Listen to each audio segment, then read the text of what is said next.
Votar de manera racional y responsable es clave para elegir gobernantes capaces y comprometidos con el bienestar de la sociedad. Una decisión informada permite evaluar propuestas y trayectorias, evitando caer en promesas vacías o populismos. Así se fortalece la democracia y se promueve un futuro más justo y próspero. Nos encontramos en el segundo programa de análisis sobre la posibilidad, viabilidad o inviabilidad de las propuestas realizadas por los candidatos presidenciales. En esta oportunidad vamos a analizar las propuestas de Jorge Escala, las propuestas de Iván Saquicela y las propuestas del candidato Rabascal.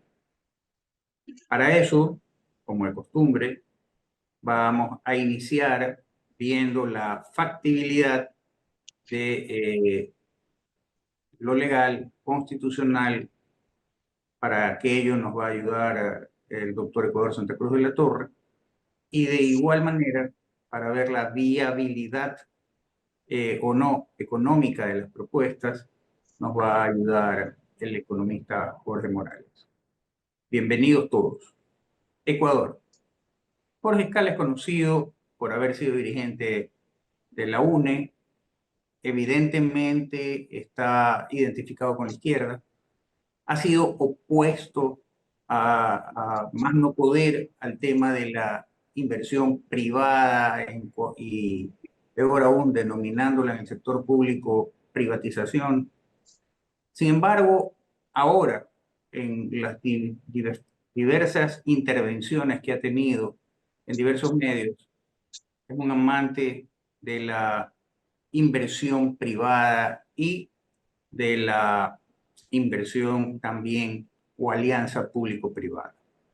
Él manifiesta que va a incentivar la inversión pública y plantear un plan urgente de economía, y entre esas cosas plantea el establecimiento de unas fusiones entre el sector comunitario con el Estado.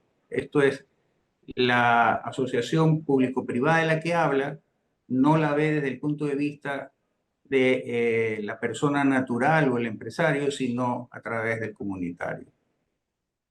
Ecuador, ¿es viable o no legal y constitucionalmente la propuesta planteada por el profesor Escala, Jorge Bien, Escala?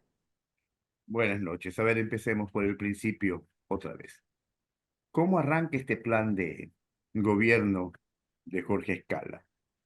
Indicando de que vamos a romper la dependencia que desde 1830 ha tenido nuestra república con todos los grupos de poder que se han dedicado a saquear al Estado. Por ahí ya empezamos con una declaración de carácter netamente ideológico y como anotabas, Modesto Gerardo, está identificadísimo con la izquierda, pues no de la época de los profesores Tirapiedra, etcétera, etcétera. Ahora bien, este es un programa que consta en menos de 40 páginas y básicamente nos está llevando, y tú tocaste un tema muy, muy, muy particular, no habla en realidad de fomentar la inversión privada, sino en todo caso la inversión pública. ¿Y de qué manera? Declarando la moratoria de la deuda externa durante 4 años, de tal forma que 10.000 millones de dólares que se van en el pago de esta deuda externa sea invertido localmente. ¿Para qué? Para fomentar el crecimiento de la economía. Entre sus puntos, que son 10, salta el tema de definitivamente negarse al establecimiento de ningún tipo de base extranjera o de ejércitos extranjeros en el Ecuador. Habla de un fortalecimiento del Centro de Inteligencia Estratégica y la unidad de análisis de la UAFE. ¿Para qué? Para perseguir, por supuesto, el lavado de activos. Y aquí vamos a encontrarnos nosotros con la coincidencia de todos los planes de trabajo, que está en la lucha contra la corrupción, está la lucha contra el crimen organizado, está la lucha contra el lavado de activos, pero en este punto también hay que mencionar de que el plan de gobierno de Jorge Escala también habla de recuperar al 6% del PIB lo que es la inversión en la educación y al 4% lo que es la inversión en el área de salud. Como decíamos, ¿no? Hablamos nosotros de generar empleo, pero son enunciados, habla de pasantías que ya existen, habla de prácticas preprofesionales que ya existen y llama la atención también en este punto del empleo, de que indica de que se va a elevar el salario básico unificado al costo de la canasta. La canasta está en este momento en el orden de los 800 y pico de dólares. De tal manera que, de llegar a presidente de la República, una de las primeras cosas que haría Jorge Escala es elevar el salario básico unificado a niveles mucho mayores de lo que va a regir para el año 2025. Realmente es Como, una locura porque la canasta básica generalmente se eleva por el efecto en cascada inflacionario que genera justamente este tipo de incrementos no técnicos, sino políticos. Jorge, ¿cuál es el impacto que tendría económicamente el proyecto o el programa de trabajo de Jorge Escala con lo que ha manifestado muy bien Ecuador? Esto es de querer primero tirar abajo el tema de los acuerdos con el Fondo Monetario Internacional.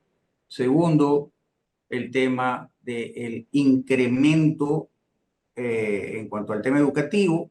Habla de universidades, no habla mucho de institutos de tecnología y también lo que acaba de decir Ecuador referente a subir la remuneración a los niveles de la canasta básica. ¿Es viable económicamente? ¿No es viable? ¿Y cuál sería el impacto? Bien, buenas noches. Empezando por identificar la ideología política de tipo de corte socialista, donde se tiene como concepción que el Estado es prácticamente la fuente de la generación de empleo, mantener subsidios, mantener beneficios y dar créditos a largo plazo y a bajas tasas. Y con lo que acaba de mencionar Ecuador en el sentido de que al Fondo Monetario le hace una guerra, eh, es opuesto a los programas de ajustes.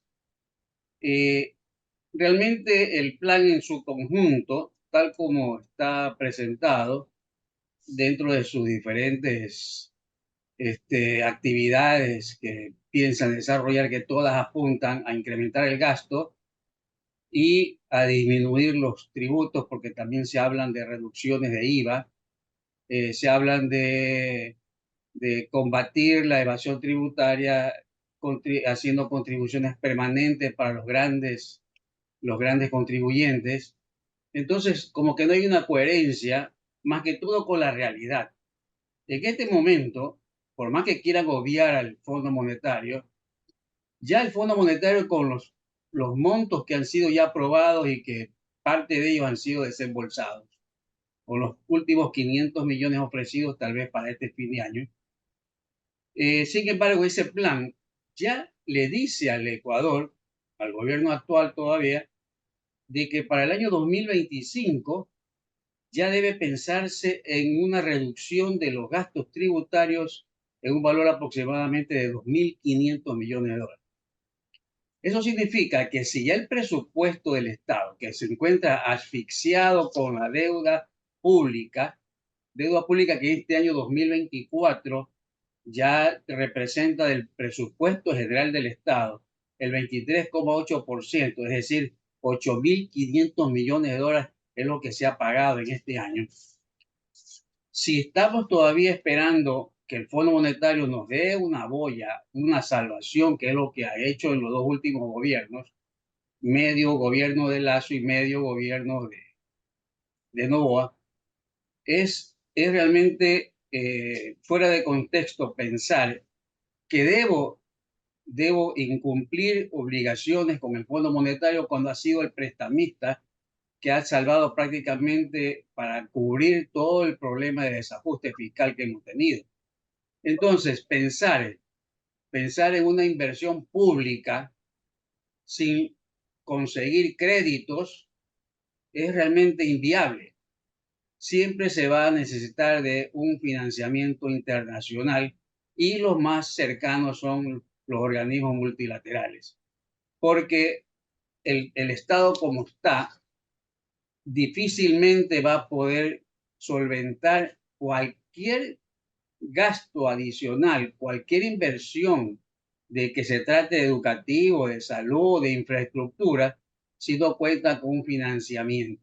Y en las condiciones como están, con un nivel todavía de riesgo país de más de 1000 puntos, no es tan fácil conseguir financiamiento y por lo tanto el presupuesto, con las formas en que se están recaudando los tributos y las premisas que también existen en la presentación de que va a haber un ajuste para aliviar un poco el peso del que menos tiene, pero cargarle al que está produciendo, es un contrasentido porque la producción es lo que va a mover y no se nota realmente en este plan que exista una reactivación o que vaya a haber una reactivación, porque no están considerando la fuente de financiamiento que es elemental y es crucial para el momento en que vive el Ecuador y que va a ser el inicio de cualquiera, en este caso de Jorge Escala, el inicio del 2025 con unas cuentas que realmente son inviables. Por lo tanto, de lo que tú dices, bien puedo colegir que es pirotecnia esto de la creación del Fondo Nacional de Tierras, si actualmente no hay dinero para todo lo que tú has mencionado, peor como para crear un nuevo fondo, el Fondo Nacional de Tierras, ¿o estoy equivocado? Exactamente. Pirotecnia pura. Ecuador, si bien es cierto, el profesor Escala, Jorge Escala, no habla mayormente de reformas y tal en el tema legal, ni tampoco habla de una constituyente. Pero no es menos cierto que con esto de tratar de impulsar la obra pública y también incrementar el tema del financiamiento para la educación, ¿tú no crees, Ecuador, que en la Constitución está establecido cuánto se debe incrementar anualmente en base al tema de las exportaciones petroleras, etcétera, etcétera, para el tema educativo? Y la realidad es que económicamente hasta ahora no se ha podido hacer. ¿Tú no crees que es necesario de una vez por todas reformar esta parte de la Constitución y aterrizar a la realidad aquello? Algunas de las propuestas del profesor Escala, algunas son de carácter netamente legal, y menciono dos. La una, el Código del Trabajo, pero aquí viene la carga ideológica. Un Código del Trabajo diseñado, creado por las asociaciones sindicales y los trabajadores. Es decir, el empleador, desde la óptica de esta propuesta, totalmente afuera, incluso de una eventual discusión. La otra, una reforma legal sobre el seguro social. Y dice por ahí que sea autónomo, democrático, solidario, moderno y todas esas características maravillosas que todas las leyes deberían tener. Pero solamente se enuncian, no hay en sí una puntualización respecto a qué queremos cambiar legalmente. Siguen temas tan puntuales en los cuales se puede llegar a reglamentar, a establecer meridianamente el alcance de tal o cual ley. No lo propone. Imagínense ustedes cuando hablamos de un cuerpo legal casi abstracto, conceptual y doctrinario, ¿cuál sería la Constitución? En la Constitución, por supuesto que hay que cambiar algunas cosas. Por ejemplo, Jorge Escala no menciona nada respecto al Consejo de Participación Ciudadana y Control Social. No dice absolutamente nada de ello. Cosa que sí han hecho otros candidatos. Efectivamente, el profesor Escala no menciona en absoluto la necesidad de una constituyente. No, no lo menciona. Entonces, ¿cómo vamos a llegar a todo ello, a todo lo que está proponiendo como enunciados, cuando no existe ni la ruta, ni los parámetros para unas reformas legales necesarias en el Código del Trabajo, necesarias en el Instituto Ecuatoriano de Seguridad Social, como necesaria en la mayoría de todos los cuerpos de ley del Ecuador, porque todo es perfectible? Y una vez que la ley entra en vigor, empezamos a notar cuáles son las falencias, cuáles son las áreas grises o lo que, por cosas que pasan, no se consideró en su momento de promulgarla. De la misma manera, en cuanto a la Constitución, tenemos nosotros esta Constitución vigente desde el año 2008 y hemos encontrado que hay algunas cosas por demás inconvenientes, inviables, impracticables, porque responden a una realidad socioeconómica ajena a nuestro medio. Por supuesto que todos quisiéramos de que lo que indica en la Constitución sea plenamente cumplible, es decir, que se pueda no solo exigir, porque de eso está llena la Constitución de los derechos, sino que esta exigencia pueda ser satisfecha. Y lo estamos viendo ya desde un muy buen tiempo, de que resulta económicamente imposible cumplir con todos los derechos que la Constitución actual nos trae. Esto no significa que vamos a restringir derechos en una eventual reforma constitucional o una asamblea constituyente, porque recordemos también de que esto tiene un candado, que todos los derechos son progresivos, en ningún caso regresivos. Pero al tratarse de una asamblea constituyente con plenos poderes, como fue la del 2008, en que se hizo y deshizo lo que les pareció a los asambleístas constituyentes, sí, podría caminar algo, pero el problema es quiénes lo van a hacer. Adelante. Jorge, Jorge Escala manifiesta, tu tocayo, manifiesta que va a crear nuevas empresas públicas y pymes con créditos entregados por el Estado a partir de 2025 y crear líneas de crédito popular de 500 a 5.000 dólares sin garantía, bajo interés y largo plazo. Todos sabemos que uno de los mayores problemas que tiene el Ecuador es la obesidad del sector público. Y es uno de los problemas por los cuales la mayoría de los fondos que recauda el Estado o que obtiene de préstamo es justamente para pagar este Estado obeso. Con todo esto, ¿qué viabilidad podríamos tener si cerramos la puerta del Fondo Monetario Internacional, si vas a bajar impuestos, si vas a agrandar el tamaño del Estado, si vas a dar préstamos no sé con qué dinero, sin intereses y a largo plazo? ¿Cómo va a ser este hombre?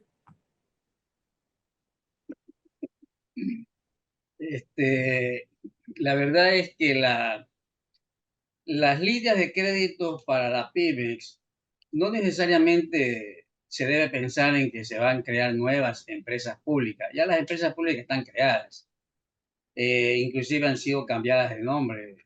Banco de Fomento pasó a ser Ban Ecuador.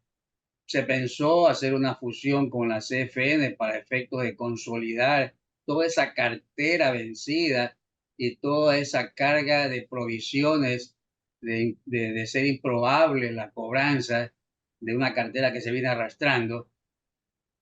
Pensar en una nueva empresa es realmente algo medio fantasioso, pero las pymes ya han sido atendidas por algunos años, que inclusive viendo las cifras actuales sobre los créditos de la banca privada, se ha disminuido la atención en esos rubros. Y si miramos las líneas de crédito que en los últimos 4 años de los dos gobiernos ha manejado Ban Ecuador con el cambio de nombre, todavía mantienen saldos por utilizar, es decir, los fondos que vinieron en algún momento para dar créditos se decía al 1% y terminaron otorgándolos al 3%, todavía existen cientos de millones de dólares que no han podido ser colocados, porque no todos han sido sujetos de crédito como para entregarle esta facilidad financiera a estos sectores populares. En todo caso, el crédito popular se convierte a la larga, a pesar que se dice en teoría de que son los mejores pagadores, pero si eso fuera el caso, no tuviéramos, como ya está ocurriendo, y no es la primera vez, las condonaciones y los perdones de todas estas deudas que se vienen repitiendo en cada uno de los gobiernos, como que la despedida de cada gobierno siempre es perdonar, así como se indultan a los PPLs. Entonces, es una forma ¿cómo se llama?, de dejar todavía las fuentes de recursos para que sigan estas instituciones trabajando en función de ir generando producción. Cada vez se estanca porque viene un nuevo gobierno con una nueva oferta y esas ofertas lo que hacen es dar nuevamente nuevos créditos y van muriéndose todos los saldos que han quedado anteriormente. Entonces, las líneas de crédito existen. Todavía hay saldos de líneas de crédito. A mí lo que se me ocurre cuando este candidato dice que son créditos entregados por el Estado a partir de 2025, será que a lo mejor está pensando que esa moratoria a la que hace alusión de la deuda, una moratoria por 4 años, que es lo que dura más o menos el gobierno, deja de pagarle al fondo y esos valores se los da como crédito en créditos populares. No sé si estaba pensando esa como una fuente de financiamiento. No pago la deuda y esos recursos los dejo adentro y le doy créditos populares de estos montos de 500 hasta 5.000 dólares, que es una forma política de decir, redistribuyo los recursos al interior de la economía, genero empleo, pero un empleo flotante, no es un empleo estructurado, no es un empleo de compañías formales, sino se sigue manejando la informalidad con este tipo de créditos, porque son pequeñísimos negocios que son los que se mueven con estos montos. En todo caso, la reducción del IVA al 10%, también se piensa que eso es una forma de reactivar. Claro, hay una demanda, pero la demanda viene del sector de trabajadores que sí tienen un nivel de ingreso corriente, regular, y que mueve la economía a través de ese gasto de consumo que genera el IVA. El informal siempre trata de evadir el pago de IVA y por lo tanto no necesariamente es recaudatorio, si sea del 10% que se lo piensa reducir. En todo caso, la fuente de financiamiento yo veo que están siendo prácticamente amenazadas con esta redistribución a nivel popular de los recursos que pueda tener este gobierno. Por lo tanto, deberíamos de concluir en ese caso de que las puertas no van a estar abiertas, sino que por el contrario, van a estar cerradas ante tales declaratorias. Pasemos al siguiente candidato, Iván Saquicela, todo un personaje.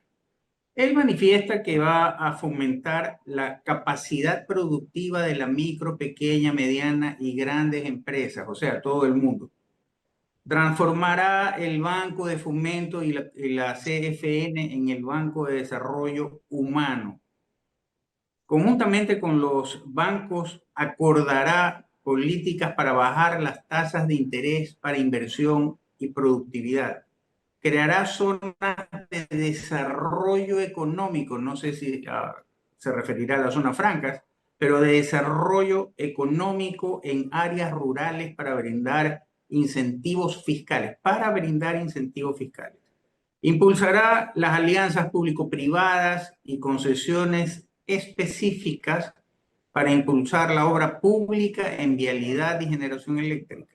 Impulsará el uso masivo de energía solar en viviendas del campo y la ciudad en edificios públicos y privados. Esto me trae un poco a la memoria aquello de las cocinas de inducción en el gobierno de Correa, que terminó siendo un fracaso y ahora están regalando por cientos de miles porque estaban embodegadas. impulsará la movilidad no contaminante y alternativa y fortalecerá el uso de transporte eléctrico mediante el no pago de impuestos y tasas a los autos eléctricos. ¿Qué tan viable legalmente es esto, Ecuador? A ver, primero que hablemos de la crisis energética, pues. Fomentar, por un lado, el pasarnos a la energía eléctrica para mover los carros cuando no hay electricidad, o sea, son un contrasentido, ¿no? Debería anteceder, ¿no? Preceder lo que es la corrección de todo el sistema energético. Pero vamos a lo más llamativo de esto. Primero, ¿cuál es el origen de Iván Saquicela? Iván Saquicela, al ser un personaje público por su paso por la Corte Nacional de Justicia y haber estado en el ojo de huracán cuando enviaba las ternas para efectos de que se nombre el presidente del Consejo de la Judicatura, del cual salió este Wilman Terán. Ese es el origen de él, la justicia, o entiéndase, lo judicial. Entonces, por supuesto, de que su expertise va a estar centrada en ello, en lo que es la administración de justicia. Por tanto, propone eh, unidades especializadas y un acuerdo nacional para erradicar la corrupción de la justicia.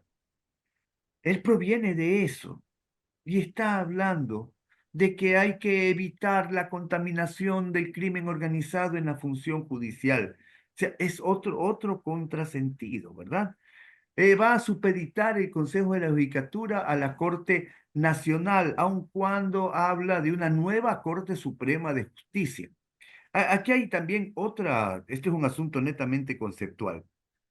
La Corte Suprema, hoy Corte Nacional, ¿por qué dejó de llamarse Corte Suprema y se convirtió en Corte Nacional? Porque por sobre la Corte ex Suprema, hoy Nacional, está la Corte Constitucional. Por tanto, mal podríamos llamar Corte Suprema cuando existe otro organismo también de administración de justicia constitucional que está por sobre encima de lo que era la Corte Suprema, hoy Corte Nacional. Habla también de la eliminación, él sí habla de la eliminación del Consejo de Participación Ciudadana y Control Social. Habla también de hacer reformas profundas a la Constitución. Y por supuesto, si pretende o propone eliminar el Consejo de Participación Ciudadana, este es un organismo creado constitucionalmente en el 2008, de tal forma que habría que reformar totalmente la Constitución, hacer una nueva Constitución o cualquier figura de sustitución de la Carta Magna actual para efectos de que estas propuestas sean viables. Pero vamos entonces a lo que ya habíamos comentado y comentamos respecto de algunos candidatos. El asunto es de que no basta la decisión, la buena fe, el entusiasmo o como se presenta, porque habla de que vamos a tener un gobierno justo, honesto, transparente, eficiente, responsable y que va a trabajar incansablemente 24/7, 365 en aras del bien, del bienestar del país. Todos dicen eso, por supuesto, es más, tienen que decirlo. Pero ¿qué sucede? De que esas muy buenas intenciones y probablemente de lo más sinceras se van a estrellar con el manejo político. ¿Por qué causa? Porque no estamos nombrando a un solo ser que vaya a decidir todo, sino que este ser va a proponer a otros seres que están en la asamblea, que propone también que deje de ser Asamblea Nacional y se convierta en un congreso de senadores y diputados y bajar a menos de la mitad actual el número de congresistas, se va a estrellar con esto. Entonces, hablar de pactos nacionales para efectos de erradicar de la justicia el crimen organizado. El pacto nacional hemos visto penosamente de que todas las mejores intenciones se estrellan de un lado o del otro, sea porque al presidente de la República que tiene la capacidad de veto refiriéndonos a la Asamblea Nacional, no le parece, no le gusta o no quiere, o viceversa, a la Asamblea no le gusta, no quiere o es contraria de alguna forma a sus ideologías imperantes por mayoría en la Asamblea Nacional y cualquier proyecto por muy decente y hasta viable que fuere, se va a estrellar de un lado o del otro. Entonces, más bien, el acuerdo nacional debería ser entre el ejecutivo y el legislativo, de tal forma que haya la posibilidad de que todas estas ideas geniales y ojalá efectivas puedan, puedan darse, porque de momento, salvo 3 leyes que pasaron al inicio del gobierno de Daniel Noboa, no ha pasado nada más. Habla de las Fuerzas Jorge, Armadas. Sí, dígame. no, le decía a Jorge, ¿qué tan viable es pues toda esta maravilla que presentan en el tema económico? ¿Y Bien, qué debemos de entender, discúlpame Jorge, y qué debemos entender por zonas de desarrollo económico en las áreas rurales? perdón, no te entendí porque acaba de llover fuertísimo y se está escuchando la fuerza del agua y no te alcancé a escuchar, perdón. Sí, te Mauricio Leandro, creo repito, que se refiere a polos de desarrollo, zonas igual polos de desarrollo, que acá se hizo también, y Durán fue uno de los polos de desarrollo, que daban facilidades tributarias, y no pague impuestos 5 años, un poco de cosas, para que se establezcan industrias en el sector. Y miren qué terminó, Durán. claro, era un poco Sí, también lo que se hablaba en un momento determinado de las zonas francas para justamente traer inversión extranjera y que desgraciadamente no se dio. Una de ellas era, en uno de los sectores era Manta. Pero ¿es viable o no, Jorge, este programa de trabajo presentado por el doctor Iván Sarkisela? bien. En principio no se identifica una ideología política en cuanto a lo económico. No existe una relación con una teoría económica. Las propuestas de creación, de fortalecimiento, de impulsar alianzas, de impulsar uso masivo de energía o de impulsar la movilidad no contaminante o de fortalecer el transporte eléctrico. Es decir, esas ideas no están encajadas dentro del contexto de una teoría económica.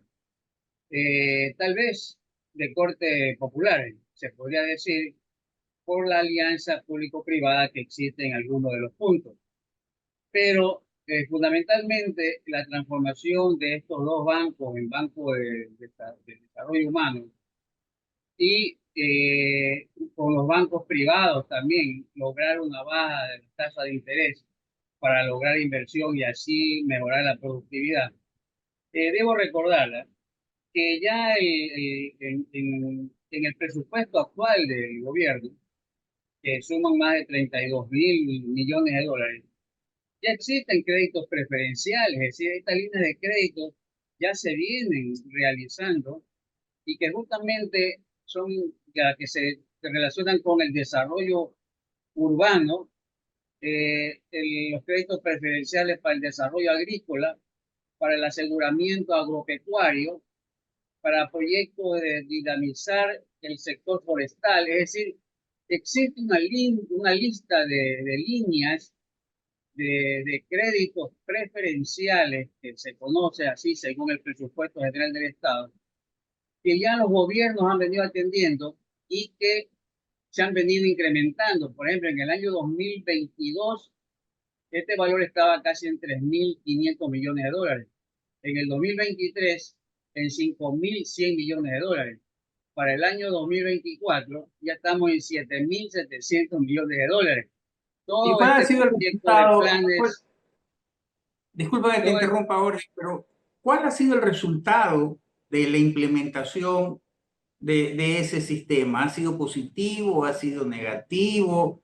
¿Se ha incrementado el desarrollo económico de esas áreas o no? ¿Cuál ha sido a la hora de la hora el resultado? Porque suena bonito este copy-paste, como decía anteriormente Ecuador Santa Cruz en el programa anterior, de que casi todo era copy-paste, no se sabe de dónde. Entonces, ¿cuál ha sido la realidad? Tú dices que hace más o menos 2, 3 años se viene implementando esto. ¿Cuál ha sido el resultado? Bien, los resultados no se han podido conocer de una manera oficial porque la información a nivel de Carondelet, si ese es el término, a través del Ministerio de Finanzas, como interactúan varias instituciones públicas y instituciones públicas financieras, la información que llega al Banco Central y al Ministerio de Finanzas no siempre llega a tiempo como para poder conocer en el mismo periodo los saldos reales que hayan ocurrido en cada una de esas instancias. En todo caso, lo que conozco, y así se hace ver de lo que es el presupuesto general del Estado y consolidado entre lo ejecutado, lo realizado, es que los saldos siempre se vienen arrastrando. Es decir, en el gobierno de Moreno se arrastraron cifras que Lazo las comenzó a implementar para justamente ir hacia el beneficio de la niñez, la adolescencia, lo que es la alimentación. Y después Lazo ocupó parte de ese recurso, no tuvo para poderlo incrementar en el gobierno actual, se ha seguido utilizando, pero son saldos que se vienen arrastrando. No es que hay nuevos recursos, porque hay organismos internacionales, ya los valores son muy pocos.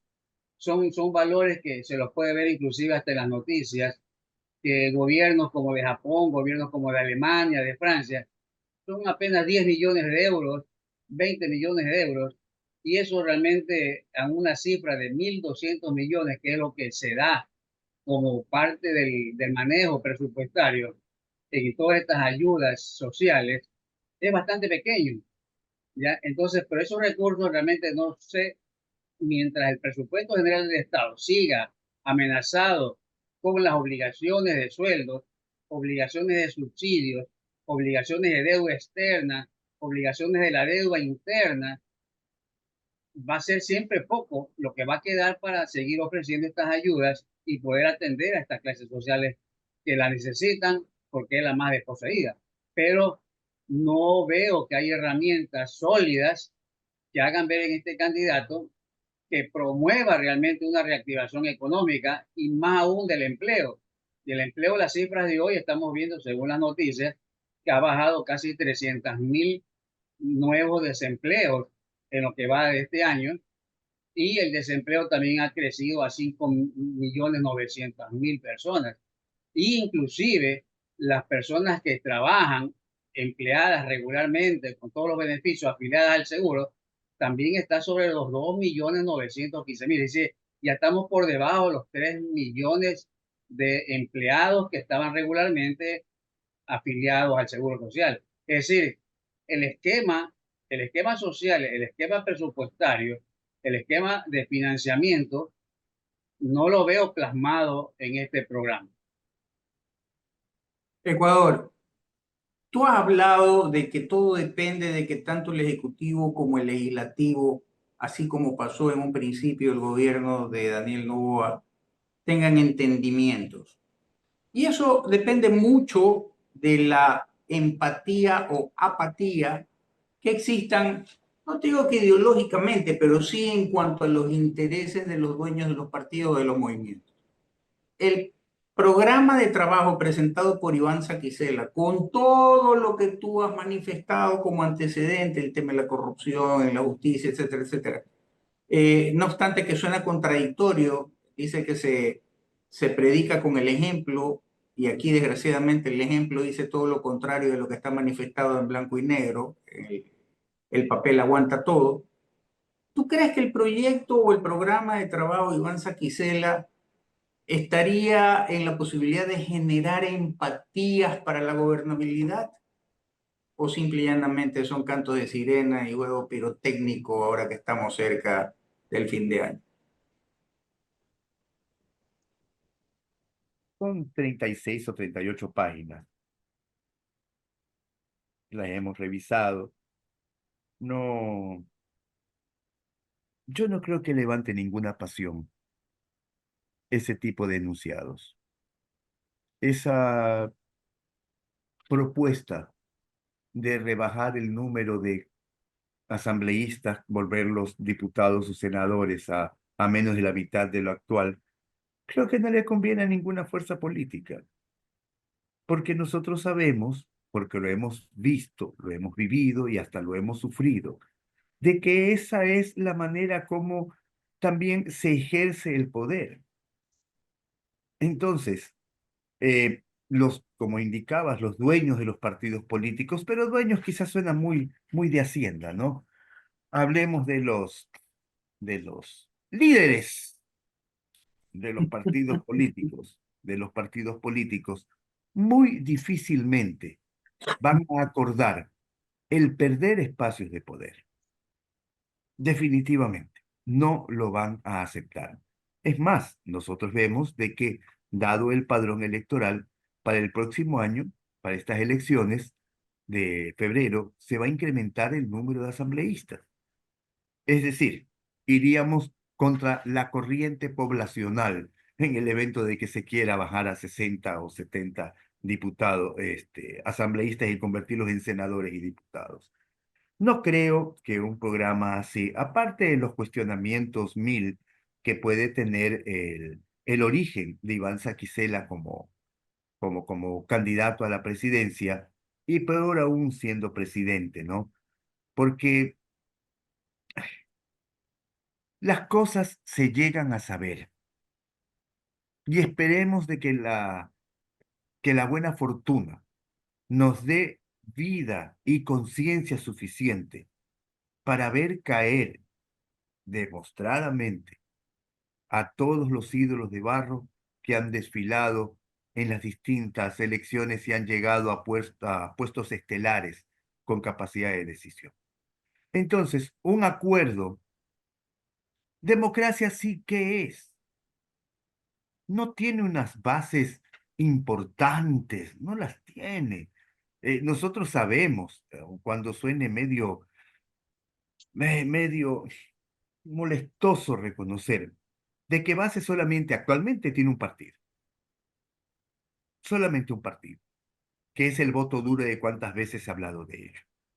Pero de ahí el resto de partidos, más organizaditos, social cristiano, algo que quede de la izquierda democrática más que nada por un asunto romántico, quizás el tema de UNES, quizás, quizás, pero de ahí todos estos partidos de Amigo, Suma, Avanza, Democracia Sí, con todo respeto para los líderes de esos partidos políticos, así como que bases populares y arrastre no lo tienen. Por tanto, si el presidente elegido no consta con un base popular, no va a presionar a nadie. Y lamentablemente se entrará nuevamente a lo que es el asunto de, a ver, tú me aceptas esto, yo te ofrezco lo de acá y viceversa. Entonces, es el El manejo de tiempo la se nos viene política fea, encima ¿no? y nos queda todavía por analizar la propuesta de un personaje muy particular, que inclusive fue candidato por la Revolución Ciudadana en su debido momento y ha tenido un transitar bastante peculiar, por decirlo de alguna manera, dentro de la actividad política. Y nos referimos a Carlos Rabascal, comunicador que en el gobierno de Correa fue uno de los más grandes defensores del gobierno de Correa. Sin embargo, hoy toma distancia eh, y va a correr o está corriendo para la presidencia. Y él manifiesta lo siguiente. Dice, aseguraremos la sostenibilidad fiscal del Ecuador mediante la optimización del gasto público, la mejora de la educación, de la recaudación tributaria, perdón, y el acceso a financiamiento público, privado, nacional e internacional, sin comprometer los programas sociales de inversión pública. Diversificaremos la economía mediante el fortalecimiento de los sectores agrícolas, agroindustriales, turísticos y mineros, aumentando el valor agregado de las exportaciones no petroleras o fomentando las prácticas sostenibles. Fomentaremos la inversión en sectores estratégicos como energía, telecomunicaciones y petróleo a través de alianzas público-privadas y mecanismos de financiamiento sostenible. Crearemos empleos formales de calidad y fomentaremos el emprendimiento, especialmente en sectores emergentes y de alto crecimiento como la tecnología y las energías renovables. Digitalizaremos la economía y promoveremos la innovación tecnológica en sectores productivos para mejorar la competitividad y aumentar la productividad.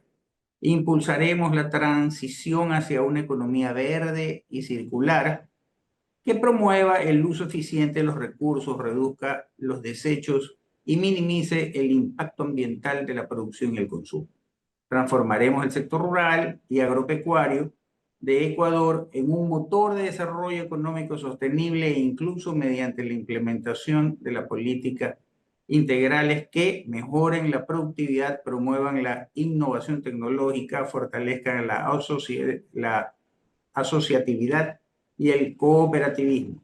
Los acuerdos comerciales estratégicos nos permiten aprovechar las ventanas de oportunidades que ofrecen en el mundo para que se beneficien nuestros pequeños y medianos y grandes productores. Ecuador, a mí me llama mucho la atención y lo topo justamente en este momento con el tema de Rabascal, que ninguno de los candidatos que hemos analizado, examinado sus programas, ninguno habla de recuperar el dinero sustraído, otros dicen robados y tal, en la denominada década ganada para unos y década perdida para otros. ¿Qué opinión te da eso y qué deberían de hacer estos señores? Ya luego lo hablaremos con Jorge, porque eso tiene un impacto económico tremendo. Se hablaba más o menos de 70.000 millones de dólares. ¿Cuál es tu opinión, Ecuador, al respecto? Todos se hacen los locos. Vladimiro Álvarez está fuera de foco cuando decía, ¿y dónde está la plata? Todos sabemos dónde está, pero nadie la quiere recuperar. Bueno, Rabascal sí tiene una propuesta que se acerca a lo que estás comentando, que es una auditoría de los contratos petroleros de los últimos 20 años. Eh, bueno, es un principio, ¿no?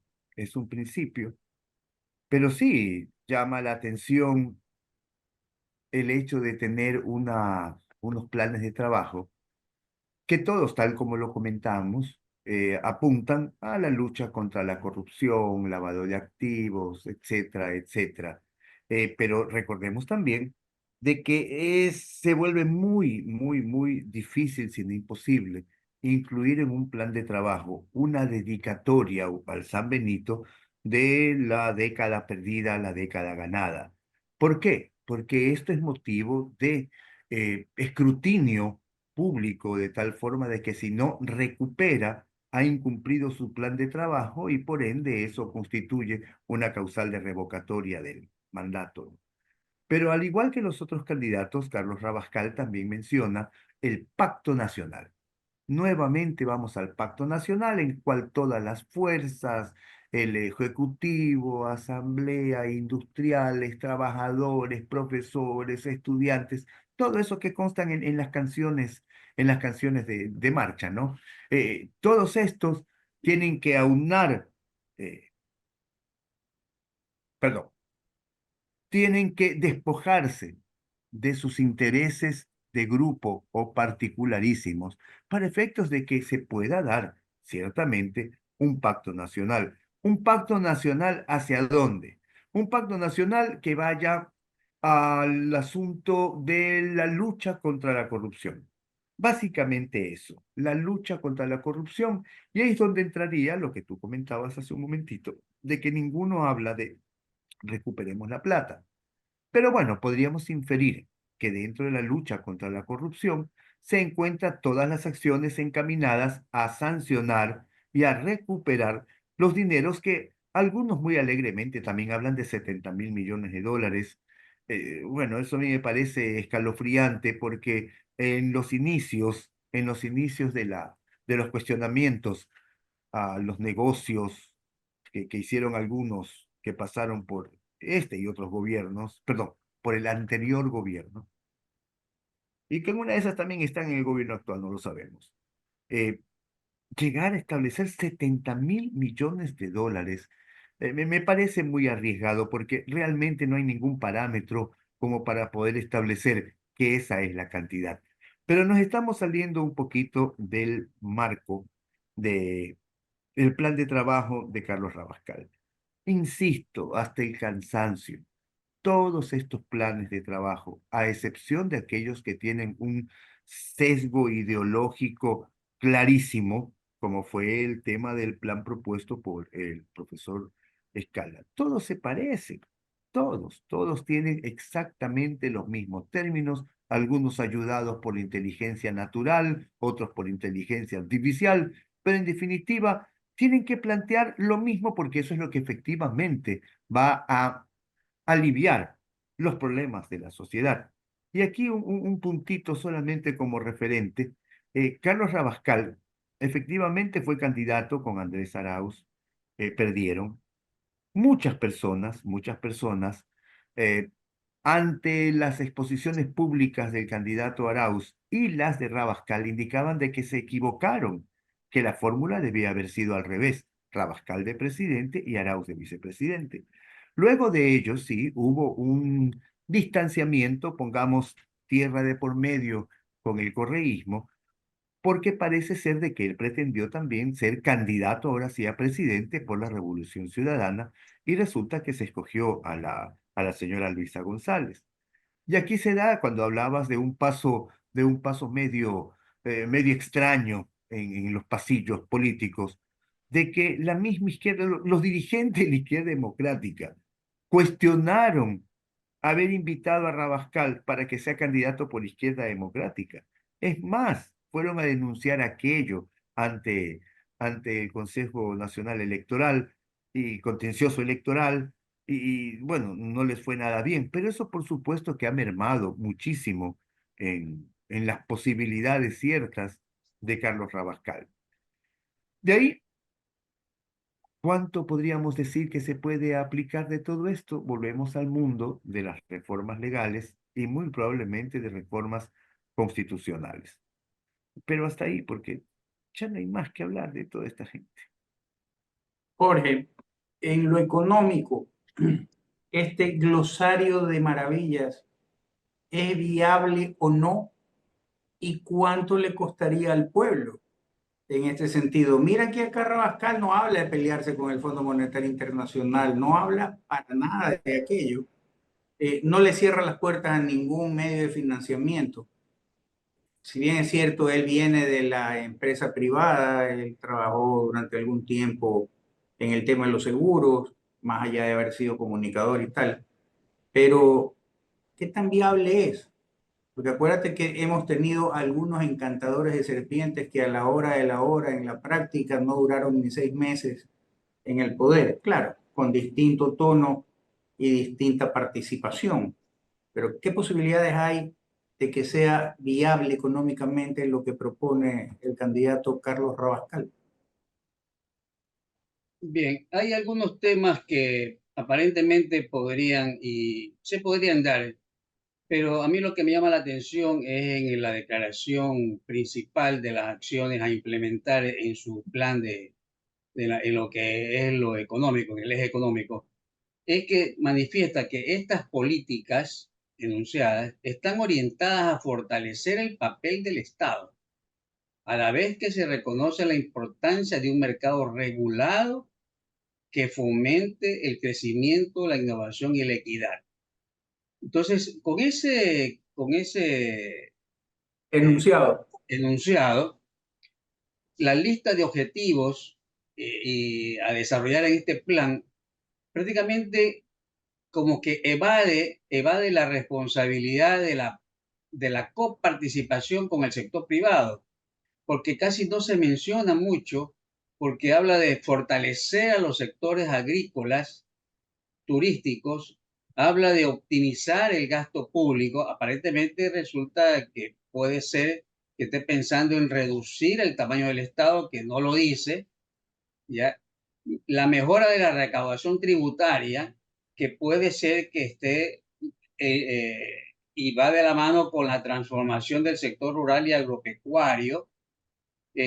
Puede ser que el acceso al financiamiento público, privado, nacional e internacional esté asociado a la transformación del sector rural, a los acuerdos comerciales estratégicos, ¿ya? Es decir, esos enunciados principales, sin decir exactamente de dónde sería la fuente de financiamiento, es decir, cómo lo voy a hacer, no lo dice, pero aparentemente existen formas de poderlo hacer, pero me mantiene inquieta el pensamiento de que siempre orientado a fortalecer el papel del Estado. O sea, es un gobierno centralizado, centralista, y eso, la verdad es que no funciona, no ha funcionado.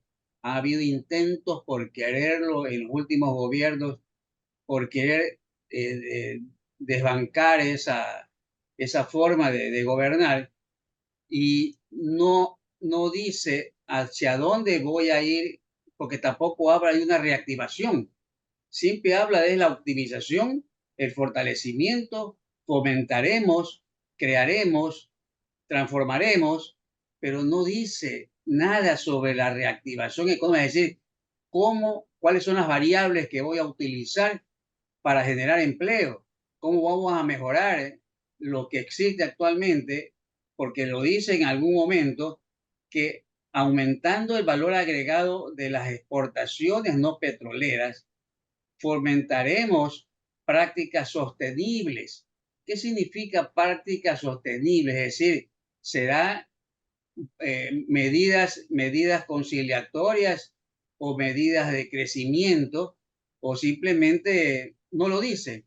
Entonces, hay una serie de misterios en estos enunciados que prácticamente, claro, con la ideología propia de la izquierda democrática, como un Estado que siempre es el gobierno central como proveedor siempre de beneficios, de los programas sociales y de alianzas para la inversión pública, pero las condiciones actuales, a no ser que tenga bajo la manga pronunciamientos de organismos internacionales que estén dispuestos a ayudar, como por ejemplo el que se tenga que hacer el impulsar la transición hacia una economía verde. Puede ser que esté regulado ese enunciado con líneas de ayudas, no de financiamiento, de ayudas de gobiernos asiáticos, europeos, pero son como para ayudar a proteger, para ayudar a mantener, a mejorar, pero no para generar un valor agregado que nos sirva para salir del estancamiento. Y eso no lo Jorge, dice. ¿Cómo vamos a salir del estancamiento? podríamos entonces resumir lo que tú has dicho en que el Rabascal dice lo que debería de ser sin saber cómo hacer o sin determinar cómo hacerlo. Estamos con el tiempo Exactamente. encima. Ecuador, de los tres candidatos que hemos el día de hoy analizado sus proyectos de trabajo, ¿qué tan viable ves la implementación de los mismos desde el tema legal? Más o menos un porcentaje aproximado de viabilidad, con lo cual evidentemente por contraste sabremos qué tanto no es viable.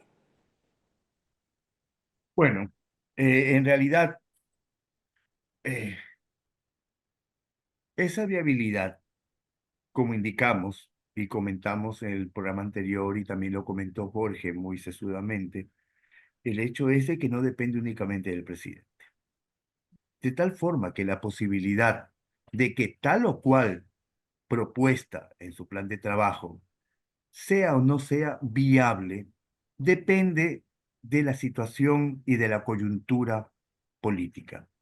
Por eso es que se viene discutiendo desde hace un buen tiempo el hecho de que los asambleístas, diputados, como vayan a llamarse, deban ser elegidos en la segunda vuelta, de tal forma que aquellos dos candidatos que llegan a enfrentarse en las urnas, en el balotaje, puedan tener una asamblea con amplia mayoría o con una mayoría suficiente, acorde a quien ha ganado la presidencia, de tal forma que eso facilite lo que es la viabilidad o no, la practicabilidad o no de estos enunciados que constan en los planes de trabajo. Entonces, si nos ponemos en el mundo de las apuestas, los momios, dadas estas circunstancias, estaríamos hablando 50-50, pues.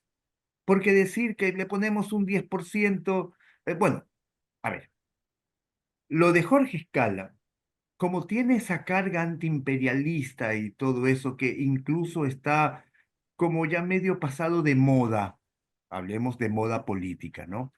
Eh, Más difícil aún que pueda llegar a una constituyente que no lo ha dicho, ¿verdad? Como para hacer todas esas reformas profundas. No le veo posibilidad alguna de que incluso ganando eso pueda darse. Cosa poco probable Gisela, también, respetando, ¿no? Saquicela también tiene ese entusiasmo del recién llegado y habla también de una asamblea constituyente, pero hay que ver quiénes la conforman, dependiendo quiénes la conforman. Y por último, lo de Rabascal, que como decíamos tiene su historia particular. Yo considero en Rabascal un hombre inteligente, pero sí, Jorge hace notar algo muy, muy, muy importante en su análisis económico, ¿no? Que sería una especie de devolverle al Estado una capacidad casi omnímoda para, digamos, dirigir la economía micro y macro. Entonces, la viabilidad de todo ello va mediante reformas legales, ¿verdad? Entonces, volvemos nuevamente al mundo de hay que esperar a ver cómo se conforma la Asamblea y a qué tipo de pactos nacionales se puede arribar. De tal forma entonces de que jugando a las apuestas, 50-50. Jorge, en la misma metodología, el Bien, profesor Escala, ¿qué tan correcto. viable es su proyecto de trabajo en lo económico? Bien, yo lo veo poco viable en el sentido de que sea algo práctico que se pueda realizar. Es decir, si llega a ganar, realmente seríamos un país con 4 años de estancamiento, porque las fuentes de financiamiento que no la considera en los organismos multilaterales, a los cuales ya le debemos más de 10.000 millones de dólares, y con la propuesta de siempre generar como parte del Estado el que crea las cosas, con lo que origina incremento de gastos, disminuye las inversiones, esas disminuciones disminuidas a través de moratorias propuestas, eleva el nivel de riesgo del país, disminuyen los ingresos tributarios por reducciones del IVA. Es decir, yo lo veo poco viable que económicamente encuentre la salida a la crisis actual fiscal y económica que existe en este momento. Es decir, Carlos, no hay una reactivación. Y mi Carlos puntuación Rabascal, ahí, sí, mi puntuación no va ahí más del 20%. y El Carlos de Iván, Rabascal teniendo presente que los inversionistas no son muy amigos de los países que tienen gobiernos absolutistas o totalitarios, a no ser que estén aconchavados y que sean corruptos, ya lo hemos vivido. Eh, ¿Qué tan probable es que se ejecute o se lleve a cabo el programa de Rabascal con éxito? ¿O también estaríamos ante una disyuntiva como la que acabas de decir de Saquicela? Estancamiento, etcétera. ya con Rabascal no habría tanto estancamiento porque manifiesta de alguna manera algún tipo de fomento hacia la inversión de sectores estratégicos, a pesar que no lo dice cómo, pero algo que sí lo hizo notar el doctor Ecuador es que si no manifiestan la forma de cómo obtener recursos, yo no sé, porque el resultado de la cultura de eficiencia y anticorrupción al año de diciembre del 2023, que en el 2024 poco se ha hecho, había una moratoria por recuperación de evasiones tributarias, evasiones aduaneras, por la intermediación petrolera, presupuesto del Estado, glosas de Contraloría, mora privada en el Seguro Social, de más de 10.000 millones de dólares, que eso no lo ha dicho todavía ningún candidato cómo lo va a recuperar, como lo dijo Ecuador. Pero si acá tampoco se propone, yo veo que es un plan bastante ambicioso, extenso, pero que no da la pauta de cómo poderlo hacer. Es decir, en la mente tendrá todas las ideas de hacerlo, pero en la realidad, si no disponemos de ayuda financiera internacional, que es la única boya con la cual se ha podido vivir en los últimos 7 años, difícilmente vamos a salir adelante. Bien, no me queda más que agradecerles por su participación, agradecer a los grupos que nos replican, agradecer a nuestros auspiciantes y comprometerlos para el próximo domingo en el que analizaremos otros candidatos, sus propuestas y la viabilidad o inviabilidad de las mismas, tanto en el aspecto constitucional, legal y en el aspecto económico. Muchas gracias. Buenas noches.